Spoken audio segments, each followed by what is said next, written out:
Welcome to the next episode of an architect कुक्स।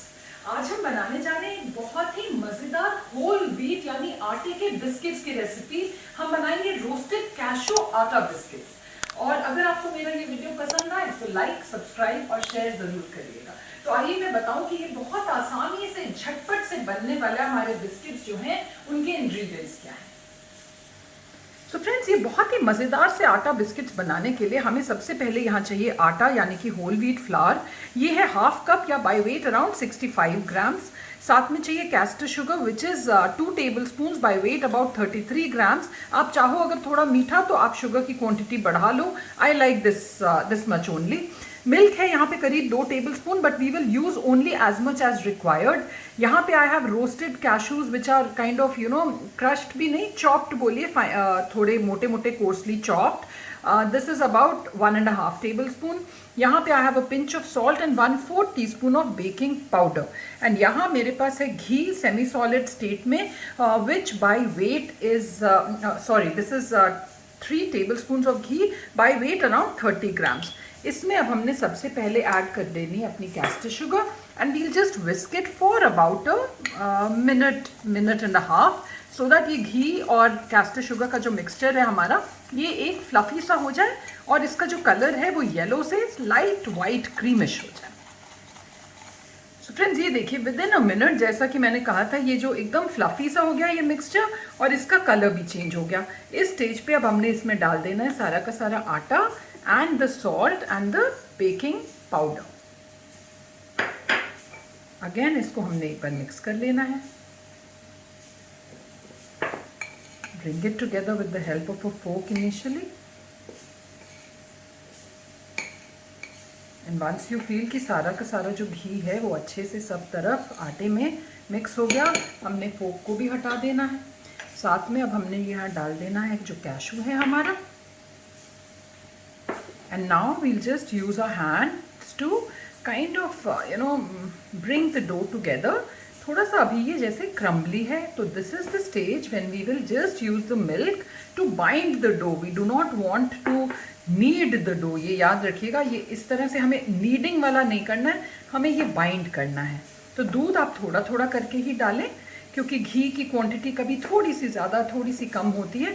सो इसीलिए I told you to keep about 2 tablespoon of milk, but we will use only as much as we require.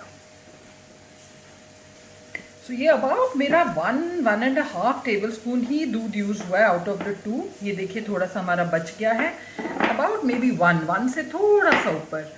And ये इतना अच्छे से हमारा ये dough जो है वो बाइंड हो रहा है. Now what we do next step is हम लोग इसको एक ब्लॉक टाइप का बना लेंगे. To roll it in a parchment paper and keep it in the fridge so that then it becomes easier to handle when we have to cut it into the shape of a cookie. So let's start doing that now.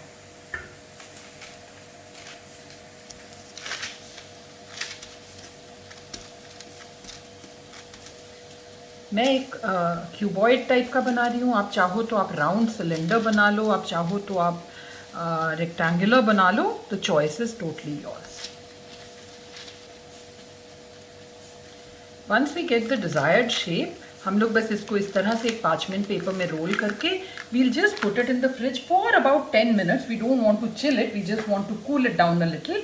And in the meantime what I will do is I will put my OTG on at 170 degree celsius bake mode only, यानी कि खाली नीचे वाला उसका rod on, so that by the time हमारा ये block chill हो रहा है तब तक हमारा अवन भी प्री हीट हो जाएगा. सो फ्रेंड्स, ये बिस्किट्स को हमें कूल करते हुए अराउंड 10 मिनट्स हो गए. एंड बस इससे बस ये होता है कि व्हेन यू शेप इट और cut it, it becomes easier to handle. अब हमने क्या करना है, हमारा जो अवन है वो भी रेडी हो गया, प्री हीट हो गया. We'll take a sharp knife and इस तरह से हम इसको पतला पतला काटते जाएंगे. थोड़ा सा हाथ से आप और शेप देते जाएं if required, and we will put it in the baking dish. When you keep it in the baking dish, थोड़ा डिस्टेंस दे के रखिएगा बिकॉज इसमें हम लोगों ने बेकिंग पाउडर भी डाला हुआ है, तो it really expands in size, है ना. तो उसको ध्यान में रखते हुए इसको आप थोड़ा सा डिस्टेंस दे के रखिएगा.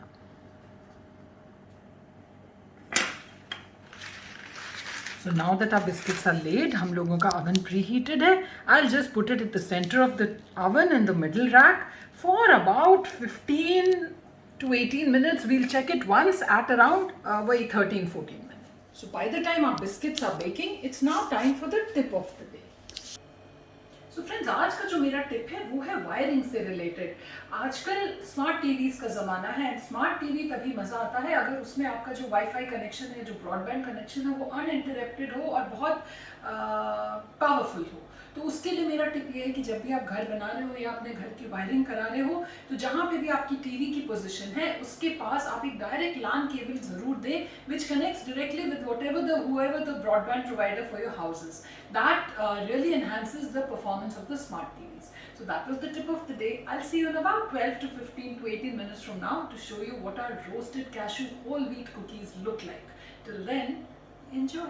Friends, it's been about 18 to 20 minutes and look at these biscuits and खुशबू तो ऐसी आ रही है कि बस मन कर रहा है अभी खा जाएं. तो इनको हमने कर दिया बंद and let us see what they look like. ये देखिए हमारे crispy golden brown biscuits and बहुत बढ़िया सुगंध, होल व्हीट आटे के बने हुए और घी डला हुआ इनमें. बट इनको अभी आप खाइएगा मत, क्योंकि अभी these are crumbly, the steam is not settled yet and they're not crisp. So let them be like this for at least 15 to 20 minutes. Let the steam escape. Let them turn a crispy texture. Only then have that. Although it's very difficult to resist, but you have to. So with that, we come to the end of today's episode. I'll see you next Saturday again at 7 p.m. with a simple, mazedar, jhatpat instant recipe. Till then,